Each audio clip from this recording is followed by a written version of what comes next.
Film की शुरुआत में हम एक स्कूल बस को देखते हैं जिसके भीतर कई बच्चे बैठे हैं और उनमें मैरी जेन नाम की लड़की भी शामिल है। तभी बस के पीछे पीटर पार्कर नाम का एक लड़का हांफते हुए दौड़ता आ रहा है। पीटर के बहुत चिल्लाने और मिन्नतें करने के बाद बस का ड्राइवर मुश्किल से गाड़ी रोकता है। पीटर बस के अंदर आता है और लेट आने के लिए माफी मांगता है। सभी बच्चे उस पर हंसते हैं और कहते हैं कि यह तो इसका रोज का काम है। पीटर जब सीट ढूंढने के लिए आगे बढ़ता है तो कोई भी उसे अपने पास बिठाने को तैयार नहीं होता। वह गलियारे से गुजर ही रहा होता है कि एक लड़का अपना पैर आगे बढ़ा देता है, जिससे पीटर मुंह के बल जमीन पर गिर जाता है। बस आखिरकार कोलंबिया यूनिवर्सिटी के विज्ञान विभाग के सामने पहुंचती है, जहां बच्चों को फील्ड ट्रिप के लिए बुलाया गया था। बस से उतरकर एमजे अपनी सहेलियों को देखकर हाथ हिलाकर हाय करती है, लेकिन पीटर को गलतफहमी हो जाती है कि एमजे उसे देखकर इशारा कर रही है और वह भी जवाब में मुस्कुराकर हाथ हिलाने लगता है। वे सब लैब के अंदर चले जाते हैं। इसी दौरान बाहर सड़क पर एक महंगी कार आकर रुकती है। कार के भीतर हैरी ऑसबॉर्न और उसके अमीर साइंटिस्ट पिता नॉर्मन ऑसबॉर्न बैठे हैं। उन दोनों के बीच बहस हो रही होती है। हैरी कहता है कि वह इतनी महंगी गाड़ी में सीधे अंदर नहीं जाएगा, क्योंकि वह यहां आने वाले साधारण और गरीब बच्चों के सामने अपनी अमीरी का दिखावा करके उन्हें नीचा नहीं दिखाना चाहता। वह कार से नीचे उतरता है और तभी उसे पीटर दिखाई देता है। हैरी पीटर को आवाज देता है और उसे अपने पिता से मिलवाता है। नॉर्मन ऑसबॉर्न पीटर से हाथ मिलाते हैं और कहते हैं, हैरी ने तुम्हारे बारे में काफी कुछ बताया है। तुम विज्ञान में काफी रुचि रखते हो। मैं भी एक वैज्ञानिक हूं। इस पर पीटर उत्साह से कहता है, सर, मैं जानता हूं। मैंने आपके द्वारा लिखे गए सारे रिसर्च पेपर्स और आविष्कारों के बारे में पढ़ा है और उन्हें अपने नोट्स में लिखा भी है। तभी पीछे से उनके टीचर आवाज देकर पीटर और हैरी को अंदर बुला लेते हैं। लैब के अंदर सभी बच्चे अलग अलग कांच के बक्सों में रखी चीजों को देख रहे होते हैं। वहां की एक लेडी गाइड बच्चों को एक विशेष प्रकार की मकड़ी के बारे में बताती है, जो अपने शिकार को कूदकर पकड़ने में माहिर होती है। पीटर अपने कैमरे से उस मकड़ी की फोटो ले रहा होता है। तभी पीछे से एक लड़का उसे जानबूझकर धक्का दे देता है। इसके बाद गाइड एक और मकड़ी को दिखाती है, जो बहुत घना और उलझा हुआ जाला बनाने के लिए जानी जाती है। वे लगातार एक एक करके अलग अलग प्रजातियों की मकड़ियों को देखते हैं। वहां कुल 15 जेनेटिकली मॉडिफाइड मकड़ियों को रखा जाना था, लेकिन तभी कोई नोटिस करता है कि बक्से के अंदर 15वीं मकड़ी मौजूद नहीं है। वह मकड़ी दरअसल कांच के एक छोटे से छेद से बाहर निकल चुकी होती है। इसी बीच हैरी और एमजे के बीच थोड़ी बातचीत होने लगती है। हैरी एमजे को प्रभावित करने के लिए वही विज्ञान की बातें दोहराता है जो पीटर ने थोड़ी देर पहले उसे बताई थीं। उधर पीटर का ध्यान अपनी फोटोग्राफी पर होता है। वह एमजे की तस्वीरें ले रहा होता है। ठीक इसी पल छत से लटक कर वही 15वीं गायब हुई जादुई मकड़ी नीचे आती है और सीधे पीटर के हाथ पर बैठकर उसे काट लेती है। वह मकड़ी नीले और लाल रंग के अजीब पैटर्न वाली जेनेटिकली बदली हुई सुपर स्पाइडर थी। पीटर को एक बहुत तेज चुभता हुआ दर्द महसूस होता है, लेकिन वह इस बात इग्नोर कर देता है और लैब से बाहर चला जाता है। अगले सीन में हम अमेरिकी मिलिट्री के एक बेस को देखते हैं, जहां ऑस्कॉर्प कंपनी के वैज्ञानिक सेना के जनरलों को एक उड़ने वाला आधुनिक ग्लाइडर और बख्तरबंद पोशाक का प्रदर्शन कर रहे होते हैं। तभी वहां कंपनी के मालिक नॉर्मन ऑसबॉर्न आते हैं। उनकी टीम एक नए मानव क्षमता बढ़ाने वाले रसायन का चूहों पर परीक्षण कर रही होती है। अब यह दवा इंसानों पर टेस्ट करने के लिए तैयार थी, लेकिन नॉर्मन के मुख्य सहयोगी डॉक्टर स्ट्रोम इसके लिए साफ मना कर देते हैं, क्योंकि इसके साइड इफेक्ट से चूहे हिंसक हो गए थे। वहां मौजूद बोर्ड ऑफ डायरेक्टर्स और मिलिट्री के जनरल स्लोकेम इस टेस्ट में हो रही देरी से खुश नहीं थे। जनरल स्लोकेम नॉर्मन से कड़े शब्दों में कहते हैं कि 1 हफ्ते के अंदर यह टेस्ट इंसानों पर शुरू हो जाना चाहिए, वरना मिलिट्री उनका सारा फंड बंद कर देगी और कॉन्ट्रैक्ट दूसरी कंपनी को दे देगी। दृश्य बदलता है और हम पीटर के घर का नजारा देखते हैं। उसके अंकल बेन और आंट में रसोई में बैठकर बात कर रहे होते हैं। अंकल बेन को उनकी पुरानी नौकरी से निकाल दिया गया है, इसलिए वे अखबार में अपने लिए किसी नए काम जॉब का विज्ञापन देख रहे होते हैं। तभी पीटर थका हुआ और कांपता हुआ घर के अंदर आता है। वह कहता है, मेरी तबीयत ठीक नहीं लग रही है, और सीधा अपने कमरे में सोने चला जाता है। कमरे के भीतर पीटर की हालत बद से बदतर होने लगती है। उसे बहुत तेज चक्कर आते हैं और वह सीधे फर्श पर गिर जाता है। उसके हाथ पर जहां मकड़ी ने काटा था, वहां एक बड़ी सूजन आ जाती है। उस मकड़ी के अनोखे जहर के कारण पीटर के शरीर के भीतर जेनेटिक बदलाव, डीएनए म्यूटेशन शुरू हो चुका था। उसके खून के सेल्स और जीन्स मकड़ी के डीएनए के साथ मिक्स हो रहे होते हैं, जिससे उसकी बॉडी थरथराने लगती है और वह एक गहरी दर्दनाक बेहोशी में चला जाता है। अगले सीन में हम दोबारा नॉर्मन ऑसबॉर्न की लैब को देखते हैं। मिलिट्री का कॉन्ट्रैक्ट हाथ से जाने के डर से नॉर्मन उस हरी गैस दवा का टेस्ट पूरी तरह तैयार न होने के बावजूद खुद पर करने का फैसला करते हैं। डॉक्टर स्ट्रोम उन्हें बार बार रोकने की कोशिश करते हैं और कहते हैं कि यह जानलेवा हो सकता है, पर नॉर्मन नहीं मानते और डांटते हुए कहते हैं, कायर मत बनो स्ट्रोम, जोखिम उठाए बिना कोई बड़े प्रयोग या खोज नहीं होते। ये कहते हुए नॉर्मन एक लिक्विड दवा पीते हैं और कांच के सीलबंद चैम्बर के भीतर लेट जाते हैं। डॉक्टर स्ट्रोम मजबूरी में बाहर से सभी कंप्यूटर मशीनों को चालू करते हैं। नॉर्मन अंदर से इशारा करते हैं कि गैस को चैम्बर में आने दिया जाए। वह हरी जहरीली रासायनिक गैस चैम्बर में भरने लगती है। कंप्यूटर मॉनिटर्स पर नॉर्मन के दिल की धड़कन और दिमाग की हालत दिखाई जा रही होती है। अचानक नॉर्मन का शरीर गैस के असर से एकदम से तड़पने लगता है। लैब में रेड अलार्म बजने लगता है और सिस्टम फेल होने लगता है। डॉक्टर स्ट्रोम जल्दी से चैम्बर का दरवाजा खोलकर अंदर जाते हैं और नॉर्मन को होश में लाने की कोशिश करते हैं। पर तभी नॉर्मन, जिनके भीतर अब एक खूंखार सुपर विलन ग्रीन गॉब्लिन जाग चुका था, अचानक आंखें खोलते हैं और अपनी अमानवीय ताकत से वे उन्हें उठाकर चैम्बर से बाहर कांच की दीवार पर फेंक देते हैं, जिससे डॉक्टर स्ट्रोम की मौत हो जाती है। सीन वापस शिफ्ट होता है पीटर पार्कर के कमरे पर। सुबह जब पीटर को होश आता है तो वह खुद को जमीन पर गिरा हुआ पाता है। वह हमेशा की तरह बेडसाइड टेबल से अपना चश्मा उठाकर आंखों पर लगाता है, पर इस बार उसे चश्मे के अंदर सब कुछ बेहद धुंधला और अजीब दिखाई देता है। जैसे ही वह चश्मा उतारता है उसे सब कुछ बिल्कुल साफ क्रिस्टल क्लियर दिखने लगता है। वह हैरान होकर आईने के सामने जाता है और अपनी शर्ट उतारकर अपनी बॉडी देखता है। उसका पुराना कमजोर शरीर गायब हो चुका था और उसकी जगह एक मस्कुलर एथलेटिक बॉडी बन चुकी थी। नीचे से आंट में उसे नाश्ते के लिए आवाज देती है। पीटर अपने शरीर के भीतर एक गजब की ऊर्जा, ताकत और फुर्ती महसूस करता है। उसके सारे पांचों सेंस बहुत तेज हो चुके थे। जब वह घर से बाहर आता है तो एमजे के शराबी पिता एमजे पर चिल्ला रहे होते हैं और उसे भला बुरा कह रहे होते हैं। एमजे रोते हुए सड़क पर आगे बढ़ती है। पीटर उसके पीछे पीछे चलते हुए बात करने की कोशिश करता है। वह उसके पीछे खड़े होकर मन ही मन सोच रहा होता है कि उससे क्या बोलना है और कैसे शुरुआत करनी है। लेकिन तभी एमजे के कुछ दोस्त एक कार में आते हैं और एमजे उस कार में बैठकर वहां से चली जाती है। पीटर बस पकड़ने के लिए दौड़ता है, पर हमेशा की तरह बस का ड्राइवर बस नहीं रोकता। पीटर चिल्लाते हुए उसके पीछे भागता है, लेकिन तभी अजीब तरीके से सड़क पर गिरा एक उड़ता अखबार का कागज उसके हाथ की हथेलियों से चिपक जाता है। वह उसे छुड़ाने की कोशिश करता है, पर वह गोंद की तरह चिपका रहता है। अगले सीन में हम हैरी ऑसबॉर्न को वहां नॉर्मन ऑसबॉर्न बिना कपड़ों के फर्श पर बेहोश पड़े होते हैं। हैरी उन्हें हिलाकर होश में लाता है और पूछता है कि वे यहां जमीन पर सारी रात क्यों सोए रहे। तभी वहां उनकी एक महिला स्टाफ आती है और बताती है कि एक बहुत बड़ी दुर्घटना हो गई है। डॉक्टर स्ट्रोम अब इस दुनिया में नहीं रहे। उनकी लाश सुबह लैब में मिली है और उनका कत्ल हुआ है। साथ ही कंपनी का सबसे एडवांस उड़ान पोशाक और उड़ने वाला ग्लाइडर भी चोरी हो गया है। यह सुनकर नॉर्मन ऑसबॉर्न, जो रात की बात भूल चुके थे, बेहद हैरान होने का नाटक करते हैं। अगले सीन में हम पीटर को स्कूल की कैंटीन में आराम से बैठकर लंच करते हुए देखते हैं। एमजे अपना खाने का सामान लेकर उसके पास से गुजर रही होती है।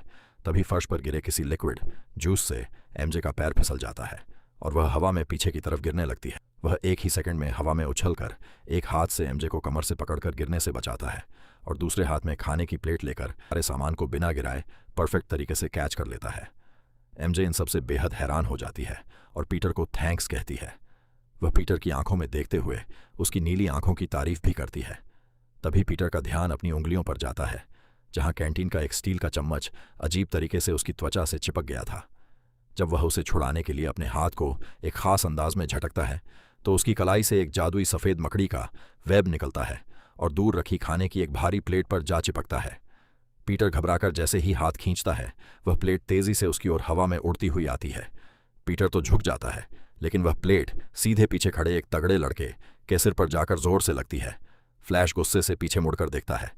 पीटर डर के मारे अपना सामान उठाकर वहां से भागने लगता है, लेकिन वह जाला अभी भी प्लेट से जुड़ा था, इसलिए वह प्लेट भी घिसटती हुई उसके साथ जाने लगती है। पीटर कैंटीन से भागकर अपने लॉकर के पास आता है। अब उसे अपने आसपास की हर छोटी से छोटी चीज सेंस होने लगी थी। हवा में उड़ता हुआ एक कागज का टुकड़ा और पास से गुजर रही एक मक्खी के पंखों का हिलना भी उसे बिल्कुल स्लो मोशन, धीमी गति में दिखाई दे रहा था।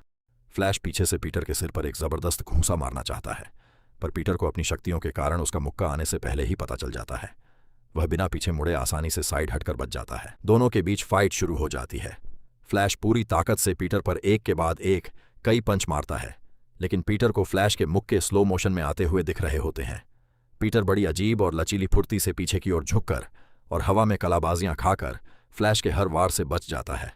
ये देखकर स्कूल के बाकी बच्चे और एमजे हैरान रह जाते हैं। आखिर में जब फ्लैश दोबारा हमला करता है तो पीटर हवा में उछलकर उसका हाथ पकड़ लेता है और उसे मरोड़ देता है। फिर वह फ्लैश की छाती पर एक ऐसा हल्का सा पंच मारता है कि फ्लैश हवा में उड़ता हुआ कई फीट दूर लॉकर के ऊपर जाकर गिरता है। पीटर और वहां खड़े सभी लोग दंग रह जाते हैं।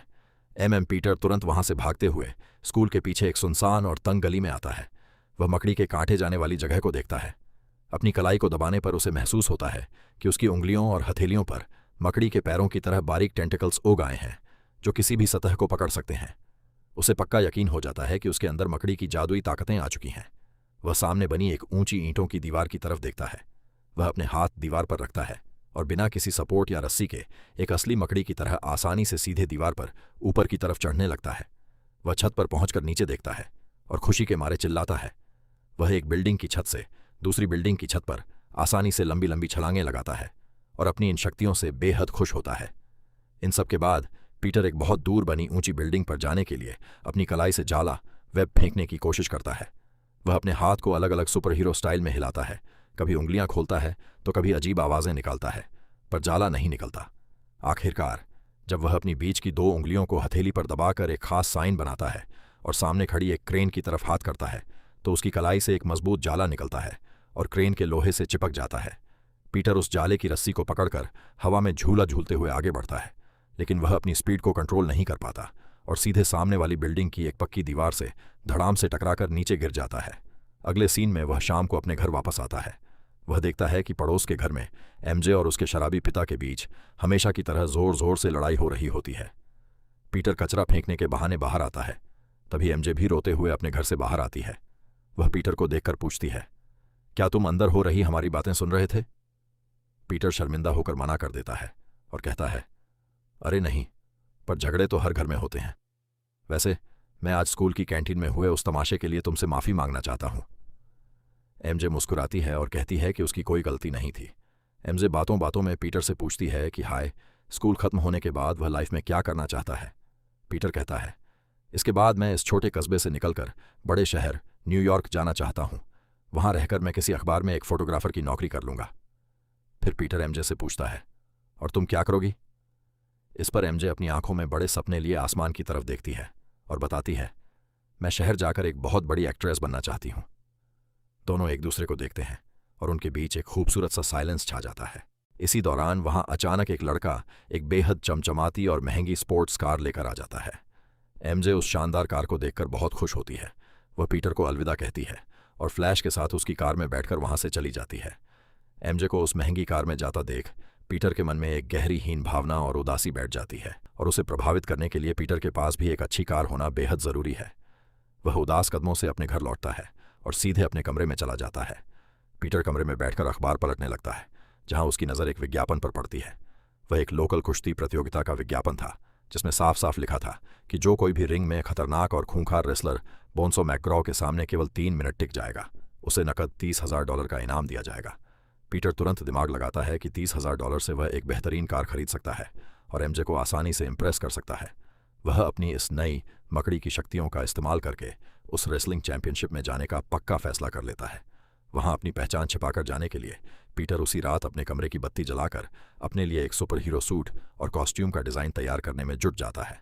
वह कागज़ पर स्केच पेन से बार बार नए नए चेहरे, मास्क और स्पाइडर के सिंबल बनाता है, लेकिन कोई भी डिज़ाइन उसे पसंद नहीं आता। वह गुस्से और चिड़चिड़ाहट में उन कागज़ों को फाड़ फाड़ कर फर्श पर फेंकता जाता है। आखिरकार पूरी रात की कड़ी मेहनत के बाद वह अपने लिए एक लाल और नीले रंग का बहुत ही आकर्षक और चुस्त कॉस्ट्यूम डिज़ाइन कर लेता है, जो उसे बेहद पसंद आता है। अगली सुबह पीटर अपने कमरे में अपनी कलाई से निकलने वाले जालों, वेब्स पर पकड़ मजबूत करने के लिए अभ्यास शुरू करता है। वह बिस्तर पर लेटकर अपनी कलाई के जरिए दूर रखी चीज़ों जैसे कि लैंप, किताबें और डिब्बों पर निशाना लगाता है। वह जाला फेंकता है, चीज़ों को उसमें फंसाता है और फिर तेज़ी से अपनी ओर खींच लेता है। वह धीरे धीरे इस बात पर पूरा नियंत्रण पा लेता है कि जाले को किस रफ्तार और किस एंगल से फेंकना है। देखते ही देखते उसका पूरा कमरा सफ़ेद चिपचिपे जालों से भर जाता है, मानो किसी विशाल मकड़ी का घोंसला हो। इसी दौरान सीन पूरी तरह बदलता है और हम हैरी के पिता नॉर्मन ऑसबॉर्न के आलीशान घर का नज़ारा देखते हैं। नॉर्मन ऑसबॉर्न सुबह की धूप में बैठकर अखबार देख रहे होते हैं। छपी थी वह यह थी कि ऑस्कॉर्प कंपनी के बोर्ड ऑफ डायरेक्टर्स अब गुप्त रूप से कंपनी को क्वेस्ट एरोस्पेस को बेचने की पूरी तैयारी कर चुके हैं और डॉक्टर स्ट्रोम की रहस्यमयी मौत के बाद नॉर्मन ऑसबॉर्न को कंपनी के सीईओ पद से पूरी तरह हटाने का फैसला लिया जा चुका है। अगले सीन में पीटर पार्कर अपनी उस रेसलिंग प्रतियोगिता में जाने के लिए घर से निकलने लगता है। वह आंट में से झूठ बोलता है कि वह न्यूयॉर्क की मुख्य लाइब्रेरी जा रहा है। तभी वहां अंकल बेन आ जाते हैं और कहते हैं कि इतनी दूर अकेले जाने की ज़रूरत नहीं है, वे खुद अपनी पुरानी कार से उसे लाइब्रेरी तक छोड़ देंगे। पीटर अंदर से बहुत जल्दबाजी में था, लेकिन अंकल बेन के प्यार और जिद के आगे वह मना नहीं कर पाता और खामोशी से कार की अगली सीट पर बैठ जाता है। रास्ते में अंकल बेन नोटिस करते हैं कि पीटर बहुत अशांत है। वे कार को लाइब्रेरी के ठीक सामने सड़क के किनारे रोक देते हैं। पीटर तुरंत उतरने लगता है, लेकिन अंकल बेन उसका हाथ पकड़कर उसे रोक लेते हैं और बहुत ही शांत और गंभीर लहजे में उससे बात करना शुरू करते हैं। अंकल बेन कहते हैं, पीटर, मैं देख रहा हूं कि पिछले कुछ दिनों से तुम्हारा बर्ताव बहुत अजीब हो गया है। तुम स्कूल में फ्लैश थॉम्पसन जैसे लड़कों से झगड़े कर रहे हो, अपने कमरे में रात रात भर जागकर अजीब प्रयोग और काम कर रहे हो। वे पीटर के कंधे पर हाथ रखते हैं और उसकी उम्र का हवाला देते हुए कहते हैं, पीटर, तुम अब बच्चे नहीं रहे। इंसान इसी उम्र में अपनी शख्सियत और अपना चरित्र बनाता है और वह जिंदगी भर उसी रास्ते पर कायम रहता है। इसलिए कोई भी कदम उठाने से पहले बहुत सोच समझकर अपना रास्ता चुनना। हमेशा एक बात याद रखना मेरे बच्चे, बड़ी ताकत के साथ हमेशा बहुत बड़ी जिम्मेदारी भी आती है। पीटर उस समय पैसों के लालच, एमजे को इम्प्रेस करने की सनक और अपने घमंड में चूर था। उसे अंकल बेन का यह लेक्चर बहुत बेकार लगता है। वह गुस्से में अंकल बेन का हाथ अपने कंधे से झटक देता है और कड़े लहजे में चिल्लाते हुए कहता है, आप मेरे असली पिता बनने की कोशिश मत कीजिए। ये कड़वे शब्द सुनकर अंकल बेन की आंखों में एक गहरा दर्द और उदासी छा जाती है। वे पूरी तरह खामोश हो जाते हैं। पीटर बिना पीछे मुड़े कार का दरवाजा जोर से बंद करता है और सीधे रेसलिंग मैच की तरफ बढ़ जाता है। पीटर लाइब्रेरी के पीछे से शॉर्टकट लेकर सीधे उस रेसलिंग अखाड़े के भीतर पहुंच जाता है। वहां का माहौल बेहद डरावना और शोर से भरा था। चारों तरफ भारी भरकम टैटू वाले खूंखार पहलवान चिल्ला रहे थे और भीड़ उनके नाम पर पैसे लगा रही थी। माइक पर अनाउंसर चिल्लाकर घोषणा करता है कि जो कोई भी इस रिंग के बेताज बादशाह बोन्सो मैकग्रॉ के सामने केवल 3 मिनट टिक जाएगा, उसे नकद इनामी रकम दी जाएगी। पीटर बैकस्टेज काउंटर पर जाकर अपना नाम दर्ज कराता है। वहां बैठा क्लर्क पीटर के दुबले पतले शरीर और अजीब कपड़ों को देखकर हंसता है और बहुत ही मुश्किल से उसका नाम डायरी में लिखता है। इसके बाद पीटर को कपड़े बदलने वाले कमरे में भेज दिया जाता है। पीटर वहां अपना खुद का बनाया हुआ लाल और नीले रंग का सूट पहनता है। उधर रिंग के अंदर बोन्सो मैकग्रॉ लगातार एक एक करके $30,000 कमाने आए कई तगड़े कॉम्पिटिटर्स को बेरहमी से मारकर स्ट्रेचर पर बाहर भेज रहा होता है। अब अगली बारी पीटर पार्कर की थी। पीटर बैकस्टेज के अंधेरे गलियारे से निकलकर रिंग की तरफ बढ़ता है। अनाउंसर माइक पर उसका नाम पूछता है तो पीटर कहता है, द ह्यूमन स्पाइडर। लेकिन अनाउंसर को यह नाम बहुत फीका लगता है, इसलिए वह सीधे माइक पर चिल्लाता है, अब आ रहा है, the terrifying, the deadly Spiderman. Peter पहली बार अपना यह नाम सुनता है। पीटर जैसे ही रिंग के अंदर कदम रखता है, अचानक एक भारी घड़घड़ाहट की आवाज होती है। रिंग के चारों तरफ से लोहे की मजबूत और मोटी सलाखें नीचे आ गिरती हैं। बाहर से रेफरी उस पिंजरे पर एक बहुत बड़ा लोहे का ताला और जंजीर लगा देता है। पीटर यह देखकर बुरी तरह घबरा जाता है। वह सलाखों को पकड़कर बाहर खड़े रेफरी से कहता है, अरे ये क्या है, इसे खोलो। मैंने इस पिंजरे वाले मुकाबले के लिए अपना नाम नहीं लिखवाया था, मुझे यहां से जाने दो। तभी मैच का टाइमर 3 मिनट की उल्टी गिनती स्क्रीन पर शुरू हो जाता है। बोन्सो मैकग्रॉ एक भूखे शेर की तरह दहाड़ता हुआ पीटर की तरफ बढ़ता है। वह चिल्लाता है, तुम यहां 3 मिनट के लिए बंद हो चुके हो, सिर्फ मैं और तुम। बोन्सो पीटर को मारने के लिए झपटता है। पीटर अपनी जादुई फुर्ती के कारण पहली 1-2 बार तो उसके भारी मुक्कों से साइड हटकर बच जाता है, लेकिन बोन्सो बहुत अनुभवी था। वह पीटर को कोने में घेर लेता है। पीटर अपनी अद्भुत शक्तियों का इस्तेमाल करता है। वह एक जबरदस्त छलांग लगाता है और सीधे लोहे की उन सलाखों दीवार पर ऊपर की तरफ चढ़ जाता है और एक मकड़ी की तरह वहां चिपक जाता है। बोन्सो उसे नीचे से देखता रह जाता है। पीटर अपने वेब के सहारे रिंग की छत से लटक जाता है। बोन्सो गुस्से में आकर रिंग के कोने से एक भारी लोहे की फोल्डिंग कुर्सी उठाता है। वह उस कुर्सी से पीटर पर सीधे वार करने की कोशिश करता है, लेकिन पीटर ऊपर से हवा में गुलाटी मारते हुए नीचे आता है। बोन्सो के कुर्सी वाले वार को डॉज करता है और हवा में ही अपनी दोनों टांगों से बोन्सो की छाती पर एक के बाद एक कई जबरदस्त किक मारता है। पीटर अपनी फौलादी ताकत से बोन्सो को उठाकर रिंग के फर्श पर पटक देता है। बोन्सो बुरी तरह दर्द से कराहता हुआ उठ नहीं पाता। पीटर बड़ी आसानी से इधर उधर कूदकर और बोन्सो को छकाकर पूरे 3 मिनट का समय बिता लेता है। घड़ी की सुई रुकती है और पीटर यह नामुमकिन मुकाबला जीत जाता है। पीटर अपनी जीत की खुशी में झूमता हुआ सीधे प्रमोटर कैशियर के केबिन में अपने जीते हुए $30,000 लेने जाता है, लेकिन वह लालची और शातिर प्रमोटर पीटर के सामने नोटों की गड्डी रखने के बजाय केवल $100 का एक छोटा सा नोट टेबल पर सरका देता है। पीटर चौंक जाता है और गुस्से में कहता है,